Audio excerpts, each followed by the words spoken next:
Thank you for tuning in to Voice of Adventure. Join me today as we explore Journey of the Chief Part 2, The Heart of the Mountain. Akatu crawled silently through the tall grass, barely moving the blades as he went. There it was, sitting in the open, what he had been searching for the last few hours.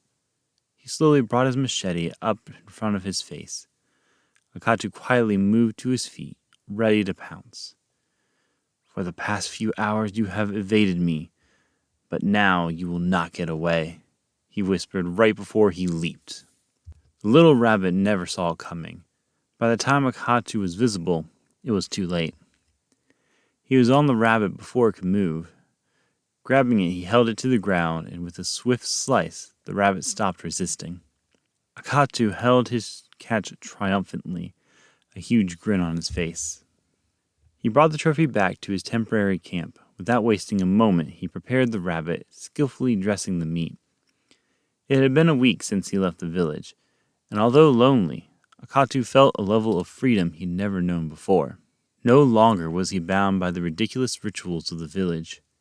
He could now forge his own path, choose what he wanted, and believe what he chose. He smiled to himself, pleased not only with the food he'd won, but also with how much better his life felt with his new freedom.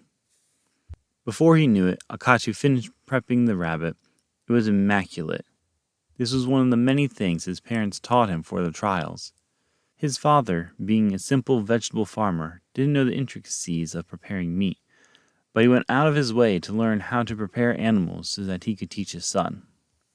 Being reminded of his parents quickly cut through his joy.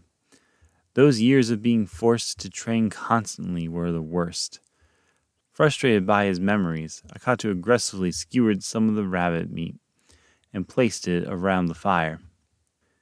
Even though Akatu didn't want to be on this journey, he could not help but be a little thankful for the skills his parents had taught him. They were at least helping him survive.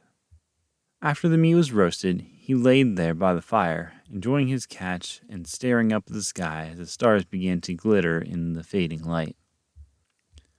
Why am I even doing this? He asked himself aloud.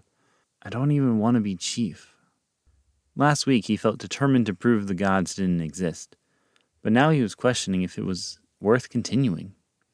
He paused, holding back tears. Why did I have to be picked? Akatu lay there as if waiting for the stars to answer him, but no response came. He turned to his side and stared at the dying fire, drifting off to sleep as a single tear rolled down his cheek. The morning sun rose, and Akatu blinked sleepily as he sat up. He stared at the pile of ash that was his fire. Should I even try to find the temples? He asked himself. Laying back down, he stared up at the sky as if it held the answers.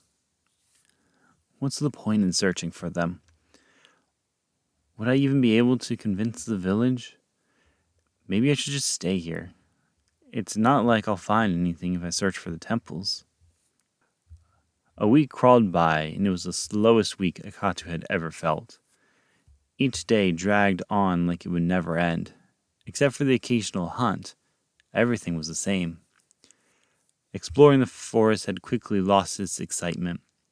When you've seen 100 trees, you've seen them all. He tried talking to himself out loud, but as the days went by, he sounded crazier and crazier. There was nothing exciting, nothing to do, and no purpose in staying at his little camp. Even with the potential of death from boredom, he couldn't go back to the village. Every candidate was expected to be gone for a minimum of 6 months. If he went back early, the whole village would label him a deserter for not completing his quest. But this last week felt like a lifetime. Akatu couldn't see himself mentally surviving 6 months out here. He did not have a choice. To survive out here, he had to search for the temples. Akatu decided to walk east towards the mountain where Tarandra's temple was. After a few days of walking, the forest cleared. Green plains filled the landscape, stretching towards the horizon. In the far distance, a huge mountain stood, dwarfing its surroundings. Akatu stood, shocked at the sheer mass of the mountain. A A long minute passed as Akatu looked at its majesty before him. Then he noticed a tiny clearing at the base of a mountain. The shape reminded Akatu of his village.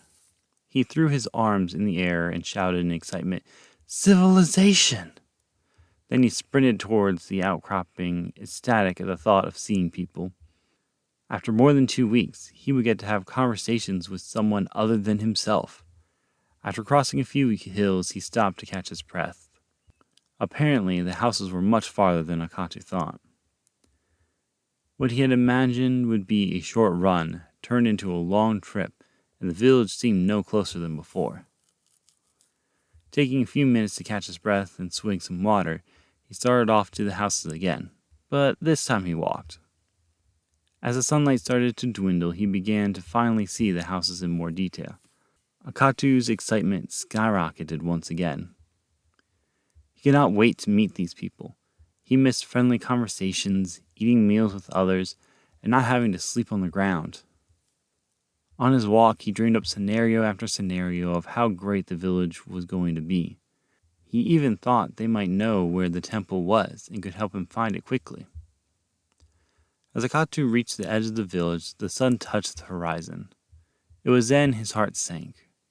These houses were old and abandoned. Vines engulfed each building, blanketing them in green. What remained of their walls offered little shelter. The handful of buildings that still stood looked like they were on the verge of collapsing.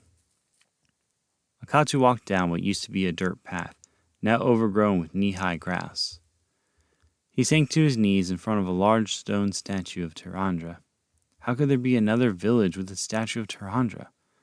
Vines and moss stretched over the stone, leaving very little stone visible. Looking around, there was no signs of life. Animals didn't even live in these abandoned homes. Tears formed in Akatu's eyes as all of his hopes vanished. He fell with his face to the ground as tears poured out. In his anger and frustration, he pounded the ground with his fist. Akatu thought he was free from his isolation. He laid there cursing his situation, cursing his village, cursing these stupid trials, cursing the gods. Tears streamed down his face as he laid on his stomach, his face in the dirt. The burden of having his dreams crushed after the weeks of isolation was too much to bear. He lay there ready to disappear from the world. As his tears continued flowing, he eventually drifted off into sleep. Akatu awoke as the sun rose above the mountain. His stomach grumbled, angry that he didn't eat anything the night before.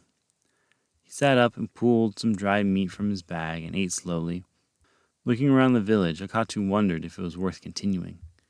His heart ached from disappointment and loneliness. He sat against the wall, slowly chewing the meat, looking up the mountain where the first temple was supposed to be. It felt within reach, but was it worth finding? Akatu knew that the gods were made up, and even though this village also had a statue of Tarandra, it didn't change that fact. And even if there was a temple in the mountain, nothing would happen when he got there. No deity would appear, no tattoo would magically grow on his arm. It would be empty, just like this town. Akatu had two options. He could explore aimlessly for a village with people, or he could continue his meaningless quest. After a few hours, Akatu came to the conclusion that finding the temples would at least prove he was correct. Since Tarandra didn't exist, she would not be in her temple, and no tattoo would appear on his shoulder. It was a way to prove definitively that the gods weren't real. Newly determined, Akatu rose and started up the mountain. Small slopes and gentle inclines led the way. Although long overgrown, Akatu could just barely make out an old path that continued up the mountain. Following the mostly covered route quickly brought him higher and higher while leaving the overgrown village farther and farther behind. What if I can't find the temple? What if no one believes me? These questions swirled in Akatu's head, bringing hesitation with every step. But there was one question that rang louder than the others. What if the gods are real? Just the thought of this question caused Akatu to tremble. They can't be real, right? He said aloud, trying to soothe his fear.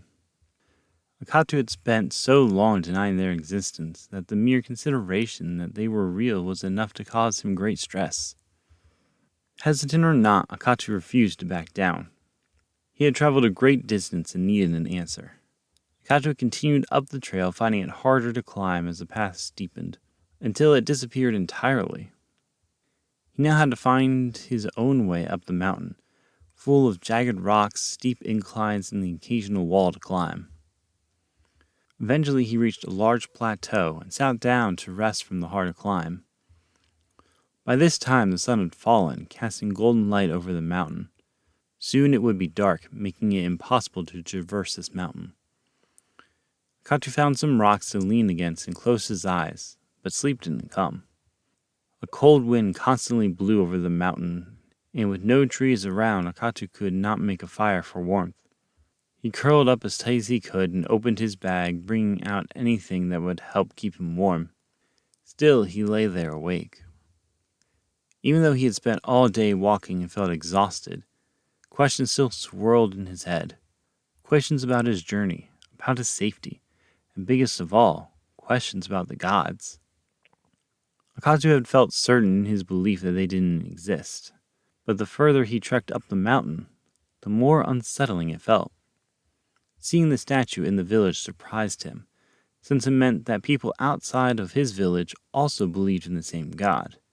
Were they ancestors of his village? Did they branch off from his village? Was there any connection at all? Akatu laid awake for many hours, contemplating and arguing with himself. He had no answers for the statue. He had no answers about his journey. He had no answers about what to do.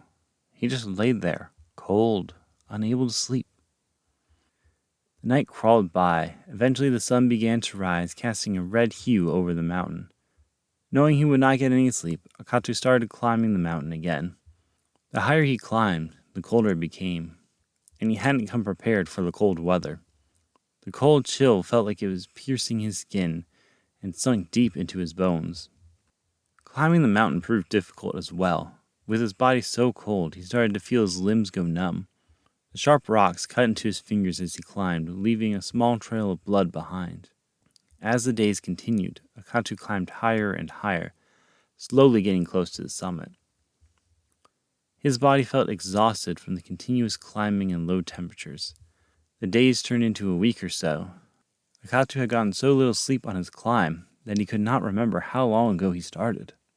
As Akatu shielded himself from the wind in an alcove of the mountain, he wished he had given up. About halfway up the mountain, Akatu debated turning back. The mountain was hard to traverse, the cold air hurt, and it could be all for nothing. But when he looked down the mountain, Akatu saw how far he'd come. He could barely even make out the village at the base of the mountain. Looking back up at the peak, the summit was now so close that it was not worth turning around anymore. After another day of climbing, the peak was finally within grasp. He was almost there. A few more hours of climbing and he should reach it. However, his body needed to rest. Akatu found a large cave that would be perfect for sheltering him from the elements. Sitting in there, his body still freezing cold, Akatu questioned if he was ready for this. What would he find at the top? Even though he had spent who knows how long climbing this mountain, Akatu wasn't sure he was ready to find out the truth. When he started the climb, he was dead set on discovering the truth about the gods. But could he even handle the truth? His body ached, his limbs were frigid, his hands were torn up from the repeated cuts. His body was just as fragile as his mind. He took a few seconds to rest his eyes and quickly fell asleep. His sore body needed the rest.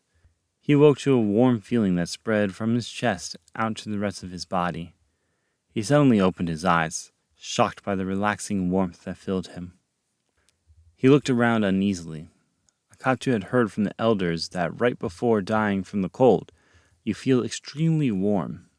They said that was because Pyros, the god of fire, came to take your spirit, but arrived early so you would not be frozen in the afterlife. Scared, Akatu paced back and forth around in the cave, afraid he might be dying. The warm feeling was still there, but he realized he was not on the brink of death. Where had the warmth come from? It felt comforting, closer to a strong embrace. Closing his eyes, he suddenly felt like the walls of the cave were wrapping around him in a loving embrace. It was as if this mountain in the cave were alive and protecting him. A few seconds went by, and Akatu remembered what Chief Burza had said when he sent Akatu on his trial. Hidden near the peak of the large snow-covered mountain is a cave that will lead you to her temple in the heart of the mountain. You will have to traverse the mountain and explore its maze of caves to find it. Akatu's eyes snapped open. A cave near the peak? Akatu thought he had to make it to the top, but no. Tyrandra's temple was in the mountain itself. He looked into the darkness of the cave. Was it down there? He thought. But it's too dark to see. How can I explore the cave without a light? Suddenly he heard a donk behind him. Akatu whipped around, startled by the sound. He looked carefully and noticed an object on the ground. Stepping silently, he slowly approached. There before him was a thick wooden stick. Confused, he looked around. How did this get here? It wasn't here when I entered the cave. Akatu stepped out of the cave and looked around again, trying to find a reasonable explanation. Seeing no one and nothing that could have been the wood's hiding place, he re-entered and carefully picked the stick up. It was the perfect size for a torch. He tore a few strips of cloth from his clothes and tied them around the top of the stick. He pulled out his machete and flint from his bag. He started making sparks, trying to light the strips ablaze. After a few minutes, a small flame leapt to life, but the flame was small and would be snuffed out with the slightest breeze. Cloth is too wet from the climb, Akatu thought. He quickly searched in his bag and found a few orange peels he had kept. He remembered being younger when he would spray the juices into a fire with his friends and pretended to control the bursts of flames. He smiled at the memory, thinking how, when he was not training, he had had so much fun in the village. The flame was about to go out. He quickly pointed the peel at the flame and squeezed, but nothing came out. Frantically, he grabbed the next peel, and the next one, and the next one, but they didn't work either. He had just one peel left. This last peel was his only chance he had to make this torch burn. Remembering how the stick had fallen from nowhere, Akatu reluctantly said a silent prayer. He brought his hands up together, holding the peel in between them, and prayed, "Please let this work." Akatu fixed his eyes back on the torch. He squeezed. The juices came out like mist, which landed right on the dying flame. The little fire sprung to life. A quick burst of flame engulfed the top of the torch. He had done it. The cloth on the torch was surrounded in an orange flame, casting continuous light. Akatu quickly picked up his bag and torch, thanked whoever helped him, and walked deeper into the cave. At the back of this cave was what looked like an entryway. There were large wooden supports holding up this section. The tunnel past the wooden supports was smooth, like it had been man-made. Above this entrance, Akatu saw writing carved into the stone. After a few minutes of studying it, he recognized it to be the language of the gods. The language of the gods was an ancient language that died out hundreds of years ago. Even though this was a dead language, every kid still learned the basics in school. Akatu remembered struggling with the shapes and sounds of the words. The complexity of the symbols and the fact that it was no longer used made it forgettable. For most kids, after a year or two of learning the basics, they ended up forgetting it. But for Akatu, it was different. His parents made him continue to study this dead language, saying it would help him when he completed his trials. Apparently, they were right. Taking a closer look at the symbols, he could recognize half of them. Reading what he could, he said, "Something, light one, something, something, C." Only knowing half the words made it difficult to understand. Taking a few guesses, Akatu deciphered it as, "Must light one path to C." A warning to stay on this path and not detour, Akatu thought. Akatu walked deeper into the cave and followed the path past numerous crossroads and forests. Akatu stayed straight, ensuring he followed this one path. No matter how many paths split off, he didn't detour. Just like the message said, he lit and followed his one path. He walked down the caves for what felt like hours, believing he would eventually end up in Tirandra's temple. Akatu sat down for a moment, feeling tired from his hours of walking. He had no clue how far the temple was. I didn't stray, so I must be close, Akatu thought. How much farther was it? Did he translate the sign correctly? Chief Burza had said it was in a cave near the peak. Was this the wrong cave? Akatu thought, scared that he might have gotten lost with no escape. He sat there for a while, deciding what to do next. Should he retrace his steps and find his way out? Should he continue to explore, hoping to find the temple? He set his torch on the floor next to him. Akatu was so caught up in the situation that he didn't notice the light from the torch fading. The flame started to sputter, barely lighting a few feet around him. Akatu felt the darkness closing in as his torch died down and scrambled to pick it up. He tried to fan it back to life, but instead he extinguished the flame. He was left in total darkness. Akatu closed his eyes and curled up into a ball, as if giving up on life. He sat there waiting, but nothing happened. Slowly he opened his eyes, expecting to be in complete darkness, but a ways off, he could see a faint blue glow. He slowly stood up and inched his way down the corridor. Treading carefully, Akatu found the source of the light.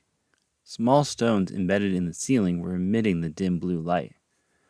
Looking down the corridor, the blue light extended farther than he could see. Akatu checked other paths, but the stones seemed to only be embedded in this particular path. With no other source of light, Akatu decided to follow the stones deeper into the mountain.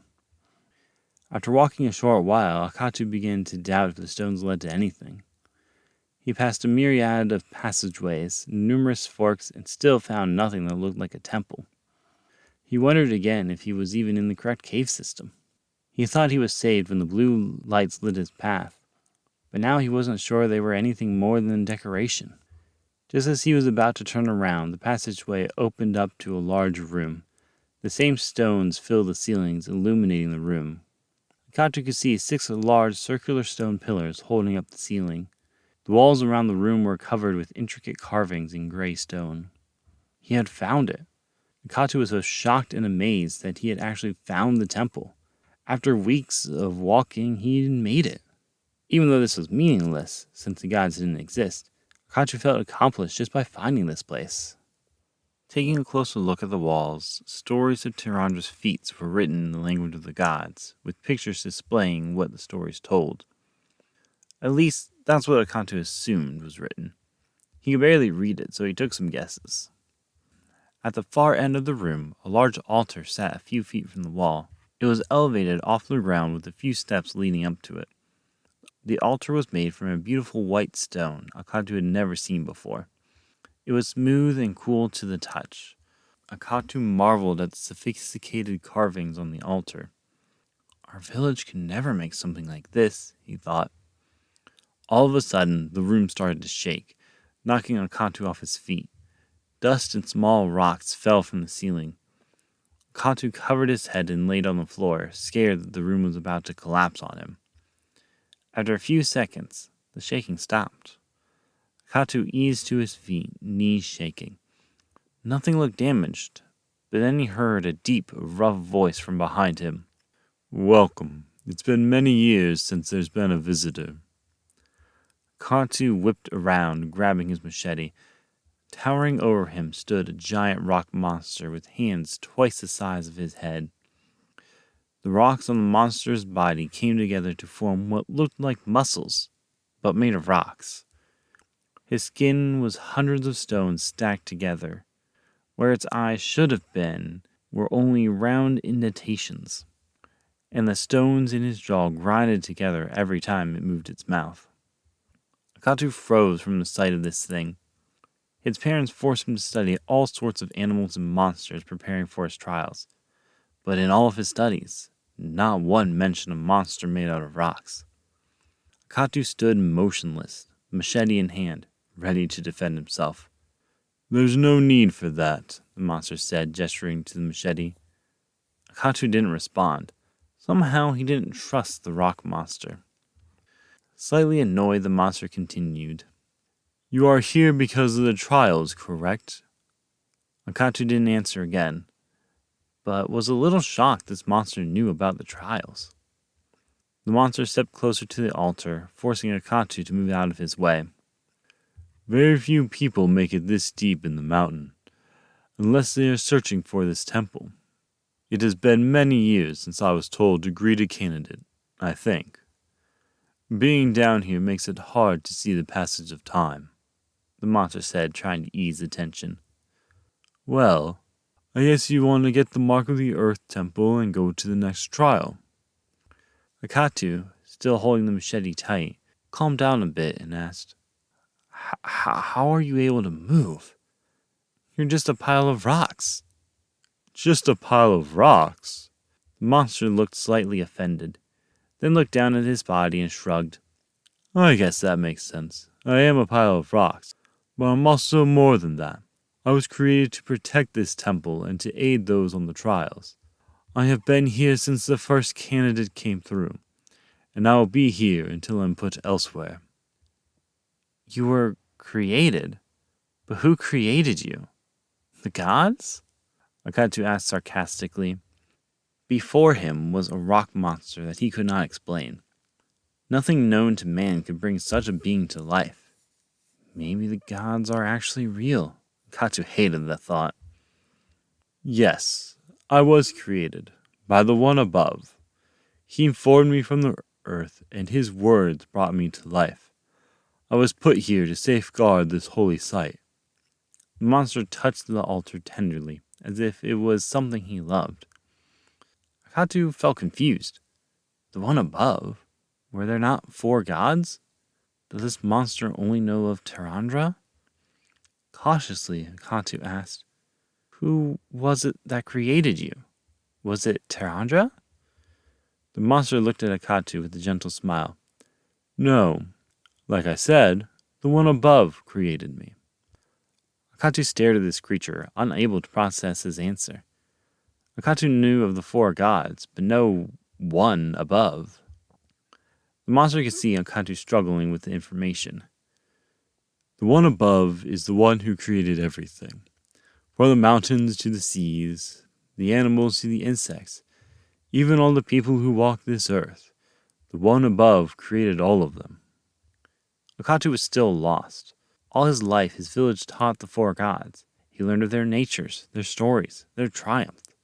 But there was never a story about a 5th god called the one above. And if he created everything, then what are the stories about the 4 gods? Seeking clarification, Akatu asked, if the one above created everything, then what happened to the 4 gods? I have heard stories since I was young of how they worked together to fight the darkness and bring about our world. Is that all a lie? Akatu didn't know why he was trying to defend the very gods he refused to believe in. But listening to this monster, he felt like his very being was being attacked. What you've been told is a partial truth. The one above is complex, and mortals have a hard time understanding him and his nature. So, to make it easier for themselves, mortals split the one above into 4 parts. They broke down the complexity of the one above to better understand him. However, in this process they have lost their way and started worshipping the very parts they created. Akatu couldn't swallow the information. This was contrary to everything he was taught. How could everything I know be wrong? He asked himself. Akatu looked up to the rock monster, waiting for further explanation.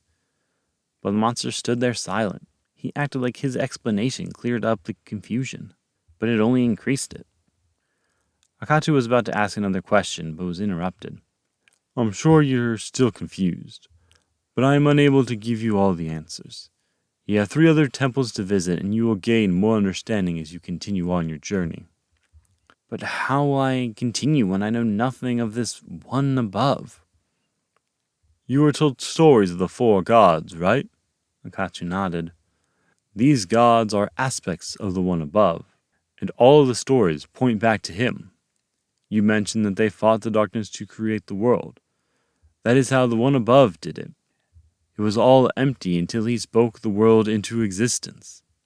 Akatu felt more conflicted after hearing this. If all the stories point to the one above, then why doesn't anyone know him? Now you must get going. The path ahead is long and treacherous. Stretch out your left arm. Akatu looked at him confused for a second, then complied. The rock monster laid one of his giant hands on Akatu's right shoulder, and the other hand on his outstretched hand.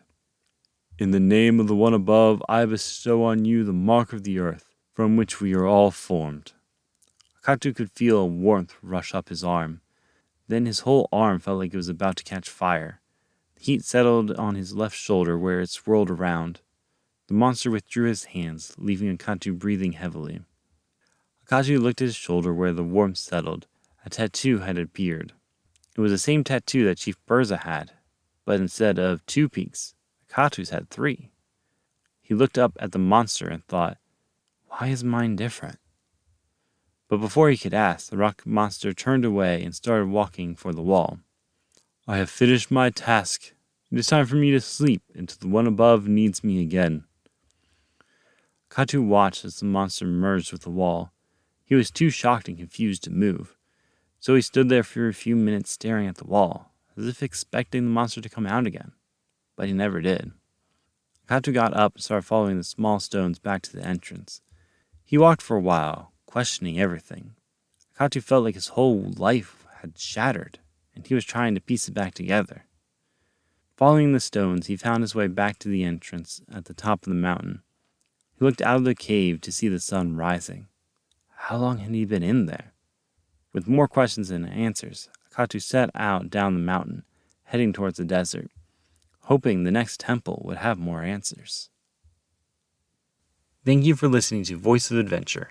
Make sure to keep up with the adventures by following the Voice of Adventure on Spotify. If you wish for extra adventuring content, follow me on Instagram at Josiah the Author. See you in the next story.